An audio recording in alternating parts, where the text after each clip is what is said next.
বাংলাদেশ বনাম ভারত ফুটবল ম্যাচের সময়সূচি একাদশ এবং কোন দল শক্তিশালী দেখুন। মাত্র শেষ হলো বাংলাদেশ বনাম নেপাল ফুটবল ম্যাচটি। এরপর বাংলাদেশ মাঠে নামবে ভারতের বিপক্ষে গুরুত্বপূর্ণ ম্যাচ খেলতে। যদিও এএফসি বাছাই পর্ব ম্যাচ, তবে ভারত এবং বাংলাদেশ দুদলই বাদ পড়েছে গ্রুপ পর্বেই। তবে আসন্ন এশিয়ান কাপ বাছাই বাংলাদেশ ভারত ম্যাচ ঘিরে ফুটবল সমর্থকদের মধ্যে আগ্রহ তুঙ্গে।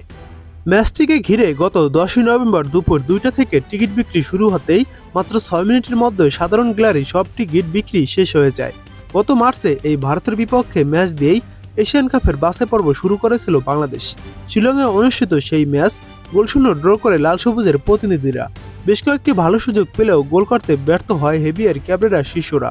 সেই ম্যাচ দিয়ে জাতীয় দলের জার্সিতে অভিষেক হয় হামজা চৌধুরীর। এরপর ঘরের মাঠে টানা 2 ম্যাচ সিঙ্গাপুর ও হংকংয়ের কাছে হেরে যায় বাংলাদেশ দল। সর্বশেষ ম্যাচে হংকংয়ের মাঠ থেকে পয়েন্ট ভাগ করে ফেরে বাংলাদেশ দল। এশিয়ান কাপ বাছাই পর্বের প্রতিটি ম্যাচে লড়াকু পারফর্ম করেছে বাংলাদেশ দল। এতে ফুটবলের জনপ্রিয়তার পালে নতুন করে হাওয়া লাগছে। এবার দেখুন বাংলাদেশ ও ভারত এই ম্যাচটির সময়সূচি।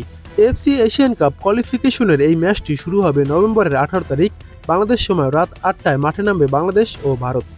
এবার দেখুন বাংলাদেশ নাকি ভারত, কোন দল শক্তিশালী। শেষ 10 ম্যাচের ভিতর ভারত জয় পেয়েছে 4টি ম্যাচে এবং 6টি ম্যাচ ড্র হয়েছে। বাংলাদেশ কোনো ম্যাচে জয় পায়নি। এই 10 ম্যাচের ভিতর টোটাল গোল করেছে 20টি।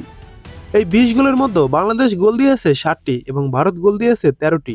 এটাই ছিল বাংলাদেশ ও ভারতের হেড টু হেড রেকর্ড। এবার দেখুন ভারতের বিপক্ষে বাংলাদেশের একাদশটি যেমন হতে পারে, যেখানে গোলকিপার হিসেবে থাকবেন মিতুল মার্মা এবং ডিফেন্ডার হিসেবে থাকবেন 4 জন। তারা হলো জায়েন আহমেদ, তপু বর্মন, তারেক রায়ান কাজী ও তাজউদ্দিন। এই 4 জন হলো ডিফেন্ডার, এমনটা হতে পারে। এবারে মিডফিল্ডার হিসেবে যারা থাকতে পারে হামজা চৌধুরী, সামিদ সোম ও কিউবা মিচেল।